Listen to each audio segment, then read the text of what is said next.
Olá, querido. O texto para a mensagem de hoje, e vamos continuar analisando o livro de Malaquias, está em Malaquias capítulo 2, versos 13 ao 16. Diz assim: há outra coisa que vocês fazem. Enchem de lágrimas o altar do Senhor. Choram e gemem porque Ele já não dá atenção às suas ofertas, nem as aceita com prazer. E vocês ainda perguntam por quê? É porque o Senhor é testemunha entre você e a mulher da sua mocidade, pois você não cumpriu a sua promessa de fidelidade. Embora ela fosse a sua companheira, a mulher de seu acordo matrimonial, não foi o Senhor que os fez um só, um corpo e em espírito, eles lhe pertencem. E por que um só?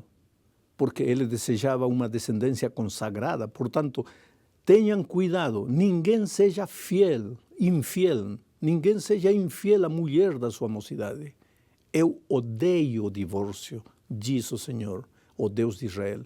E também odeio o homem que se cobre de violência, como se cobre de roupas, diz o Senhor dos Exércitos. Querido, te digo uma coisa. A mensagem de hoje é uma mensagem dura, sabe? Mas é Malaquias que escreveu tudo isto por inspiração divina. E nós, os pregadores, só podemos apresentar o que o texto bíblico diz. O texto começa de um modo interessante. Lágrimas, choro e lamentações não são suficientes na adoração a Deus. Claro que as emoções não estão ausentes da experiência espiritual genuína, mas a verdadeira experiência espiritual não se afirma apenas em emoções. Corremos o perigo de confundir emocionalismo com espiritualidade. O verdadeiro reavivamento não é apenas um assunto de cânticos emotivos, de lágrimas, não. Vai além disso. Envolve a reforma, a transformação da vida. Nos tempos de Malaquias, o povo adorava com cânticos que mexiam com as emoções. Porém, Deus disse: não darei atenção às suas ofertas, nem as aceitarei com prazer. Sabe, o tema central da mensagem de hoje é claro. Os homens estavam se separando das suas esposas para unir-se a mulheres mais jovens. Deus condena isso porque eu odeio o divórcio, diz o Senhor. Por um simples motivo. Desde o início, Deus criou um homem para uma mulher e uma mulher para um homem. Qualquer outra coisa, querido, qualquer outra coisa é invenção humana e não encaixa no plano divino. O divórcio hoje, sabe, pode até ser uma medida de emergência para ajudar o ser humano nas confusões que se cria para si mesmo. Porém, Jesus mesmo disse: isto pela dureza de vosso coração. Mas o divórcio jamais esteve nos planos originais de Deus para o ser humano. No texto de hoje, achamos várias ideias. A primeira delas é que o matrimônio, desde o ponto de vista divino, é um pacto, uma aliança, um convênio, um contrato que você faz perante Deus. O texto diz: o Senhor é testemunha entre você e a mulher da sua mocidade, pois você não cumpriu a sua promessa de fidelidade, embora ela fosse a sua companheira, a mulher do seu acordo matrimonial. Acordo matrimonial. Você percebe? Deus fala aqui da mulher de seu acordo matrimonial. Aquela que você prometeu amar, cuidar e proteger até que a morte os separe. Ora, façamos de conta que eu assino um contrato de compra e venda com você. Eu compro a sua casa. Porém, depois de 15 anos, desejo desfazer o contrato. Quero o meu dinheiro de volta. Você acha que poderia encontrar um juiz que me desse ganho de causa? Claro que não. Bom, se nesta terra não existe um juiz que julgaria em meu favor, Por que você acha que Deus deveria aceitar que o ser humano rompa o pacto que fez perante Ele? Até que a morte o separe. Não foi assim o pacto?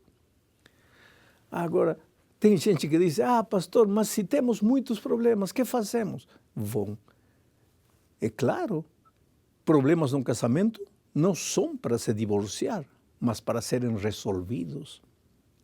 Sabe, querido, o casamento é uma escola na qual nos matriculamos, mas jamais nos formamos.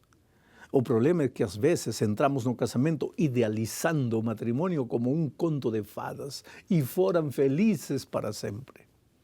A felicidade no casamento existe, mas não é uma meta que se alcança, é uma experiência diária que se constrói ao longo dos anos. Você vai sendo feliz enquanto vai construindo a sua felicidade. E quais são os ingredientes? Em primeiro lugar, Deus. Se Deus não for o Senhor, o construtor da casa, será inútil trabalhar na construção, diz o salmista. É Jesus que transforma o caráter. E sabe, é o caráter a causa de todos os nossos males no casamento. Ciúmes, agressões, rancores, insegurança, teimosia, orgulho, soberbia, enfim. Todos esses são males do caráter. E se não existissem essas deformações de caráter, todos os lares seriam felizes. Agora, como transforma Deus o caráter? Através da comunhão e do companheirismo diário com Jesus. Algo que a religião formal, a religião exterior não pode, não tem condições de fazer.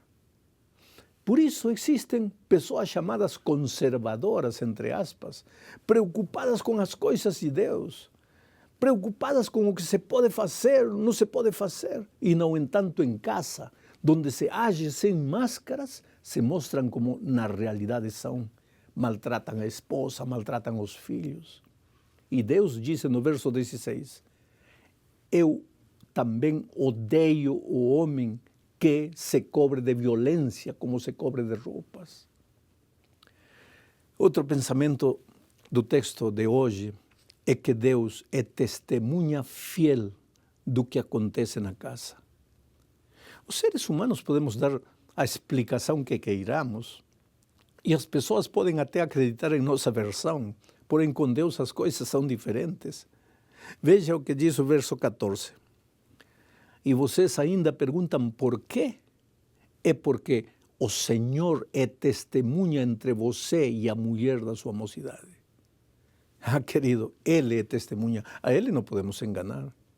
Ele sabe como as coisas são na realidade. Nos tempos de Israel, o povo adorava a Deus com cânticos e lágrimas.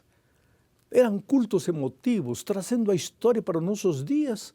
Com certeza, os irmãos se passavam uns aos outros a voz, dizendo, olha, naquela sinagoga o culto é muito bonito, você pode ir vestido como desejar, não tem liturgia, canta-se muito com emoção, derrama-se lágrimas, aí sente-se que o Espírito de Deus trabalha. E como em todos os tempos, seguramente que não faltavam pessoas que só desejavam bons programas e não envolvimento com Cristo e com a missão. Seguramente as pessoas corriam para aqueles lugares e achavam que Deus aceitava a sua adoração porque estavam carregadas de emoção, porque o programa, a liturgia era muito bonita. Porém, Deus dizia, vocês enchem de lágrimas o altar do Senhor e choram e gemem, mas eu não aceitarei as vossas oferendas. Querido, mas lembre que esse povo esperava o Messias.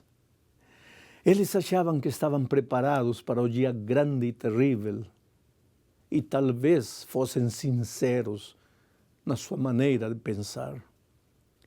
Porém, sinceridade jamais foi sinônimo de estar certo. Por isso Deus termina dizendo, tenham bom senso, não sejam infiéis.